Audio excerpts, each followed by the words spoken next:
All right, welcome in. I'm the Kodiak, and today I'm here to talk about what we learned about the Broncos in that really tough loss we just had against the Baltimore Ravens. But before we get into it, leave a like if you enjoy, subscribe if you're not already, drop a comment. Hopefully it can help us get through these tough times because, man, oh man, that was an ugly game. And follow me on Twitter at Kodiak Broncos.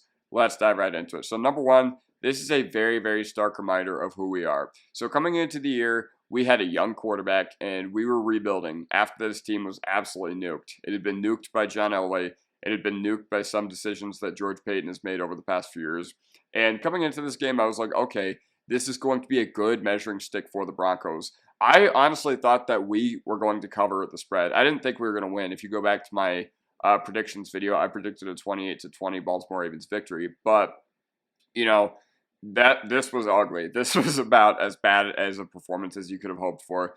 And we are who we thought we were. Now, the crazy thing about this, if we won today, we would have had, I think, around a 70% chance to make the playoffs. But even with a loss, we have about a 50% chance to make the playoffs.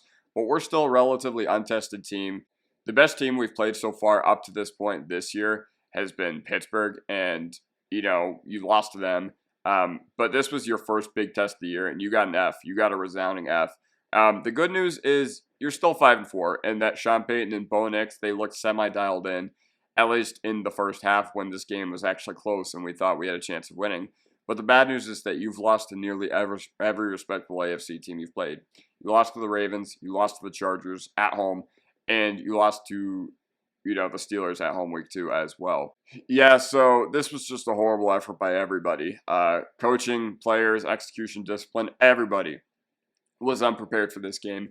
Everybody looked like they weren't interested in playing the Baltimore Ravens, who were the best team in the league in the regular season last year and completely fell apart towards the back half of the year against KC. And that's one of the things that's frustrating is that I feel like with this Baltimore team, I feel like the Broncos played Baltimore how Baltimore plays Kansas City, where all the fundamentals of football just completely go in one ear and out the other, and it's just really frustrating. And this is why the least talented roster discussions in the offseason mattered, because, you don't have the strength and the firepower to compete with the class of the AFC yet.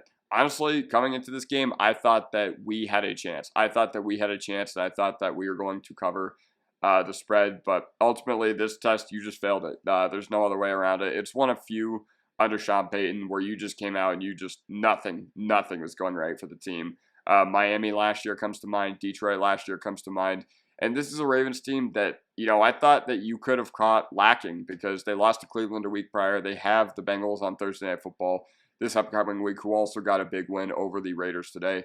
But this is also a Ravens team that blew everybody out last year. So, this was going to be a good test, even though they had already lost 3 rough games this year. This was going to be a good test, and the Broncos, they did not show up with the intensity that the Ravens always come with. They did not show up to, an 11 o'clock East Coast game prepared, unfortunately, like they did very much early in the year when nobody expected you to beat Tampa Bay, nobody expected you to beat the Jets. But, again, this is a Ravens team that just blew everybody out of the water last year. And, yeah, the Broncos, I just don't know what to say other than they just weren't interested in playing today. So, number 3, you can't really put it on one unit. The offense and defense, they both sucked today. Even the special teams, they allowed that semi-big punt return in the third quarter. But the offense, they just continue to not make it easy on themselves, man. Lil'Jordan Humphrey with another costly error early in the game. I'm not here to say that we need to make him a game day inactive or cut him or make him a healthy scratch or anything like that. But I think I've seen enough of him, at least, early on when you're trying to get something going on offense, because this is the third time in the past 4 games that the offense has turned it over within 3 plays of the game. And the 4th and inches, the toss right play to Javonte. So, I'm just some random guy on the internet, and I made a video on Thursday saying that the Ravens had one tell on defense, and their one tell on defense was running to the left. They had been bad at running to the left. And I did not see the Broncos run to the left once during the first quarter. But the worst part about that 4th and inches toss play is that he should have had it. And I think that Jaleel McLaughlin is definitely the one that you want to put out there. Maybe they were trying to catch the Ravens lacking because, Jaleel McLaughlin, we've gotten that toss right play on 4th and inches. We've had that a couple times this year. But the worst part is he still should have had this. And, if he just dove and extended a little bit, he probably has a first down, and that drive continues. Now, Garrett Bolles did not need to hold Kyle Hamilton on that Bo Nix touchdown run, which would have made this a more competitive game. Definitely wouldn't have ended up mattering. Like, there was nothing from today that told me that we had a fighting chance of actually, being competitive or winning this game. But Garrett Bolles, you didn't need to hold Kyle Hamilton. You had leverage. Like, you are so much bigger than he is. You did not need to do that. Regardless, short yardage packages, they were just abysmal. Like, first and goal from the 1. The fullback dive, we just don't have the personnel to run that. We don't have the execution to do something like that. Now, granted, they put it on the broadcast that the Broncos had gotten it on like 16 consecutive 4th and inches or 4th and 1s or whatever it was. But yeah, I don't know.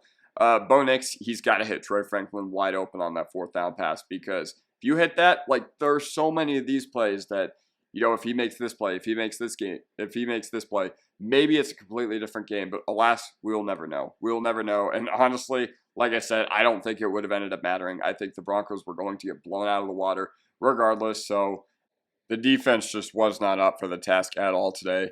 And Vance Joseph, he got taken to the woodshed today. Todd Monken absolutely ate his lunch. Like, there were so many things that Vance Joseph did today where I'm just like, why would you change the trajectory that this defense has been on all year?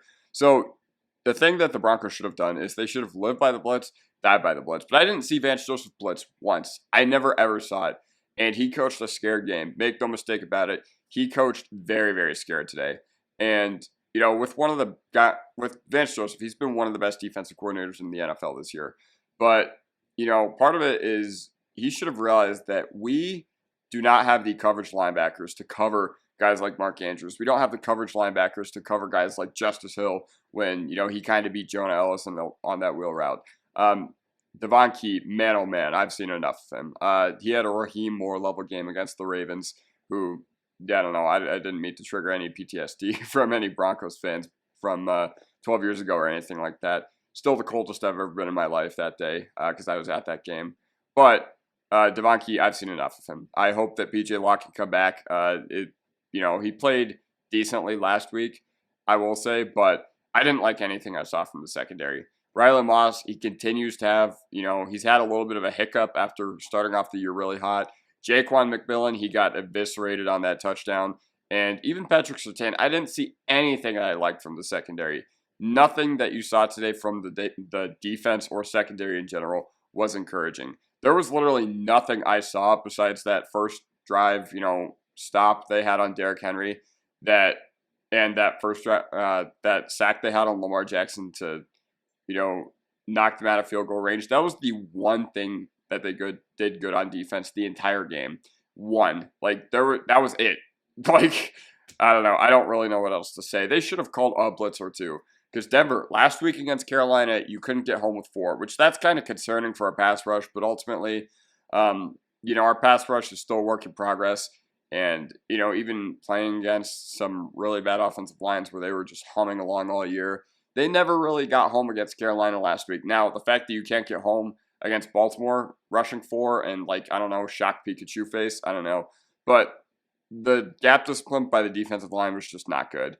And it was even worse run lane discipline by the inside linebackers. Kwon Alexander, Cody Barton, Justin Stranad, and whoever else we threw at inside linebacker today, they did not have a good game at all. Like, not even close to it. It was the worst game that I've seen them play all year. It's the worst game the front seven's played all year, because this was, even though we got gashed against the Raiders and the Chargers at points, at least you kind of the game caught up to you and you were just like, okay, this is who we are. And at least you kind of were able to make stops. This game, you couldn't. I think the Ravens didn't even punt the ball until, from their first punt to literally 4 minutes left in the fourth quarter, when it was just complete garbage time anyway. So number 5, the few chances we had to make plays, we just didn't.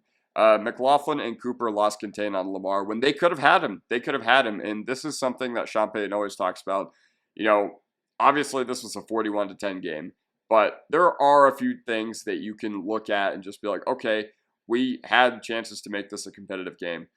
We took very dumb drive extending penalties. Garrett Bolles, he did not need to hold Kyle Hamilton on that play.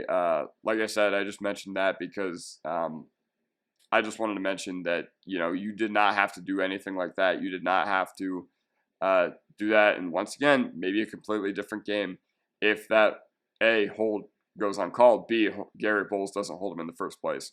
And this all just kind of goes back to my first point, and that's that the team just wasn't interested in playing football today. Barton sealing that interception could have changed the trajectory of the game, but I don't know. This is just one of those where, okay, you look at the tape and you're just like, you know what? We see a few things that we did on offense. Defensively, I just don't. Probably, if I'm Vance Joseph, I maybe watch a play or two. I'd probably watch the big plays that the Ravens had, and I'm just like, okay, what were we doing that did not work? Okay, yeah, our defensive game plan was horrible. Prime Vance Joseph has returned. The one that we all know and love, the one that we thought we were going to get for the rest of the year after the Miami performance last year. So yeah, that kind of does it for me. Leave a comment. Where do you think the Broncos went wrong in this game? I'm curious to hear from all of you. Let me know what you guys think in the comment section down below, and I'll see you guys next time. Peace.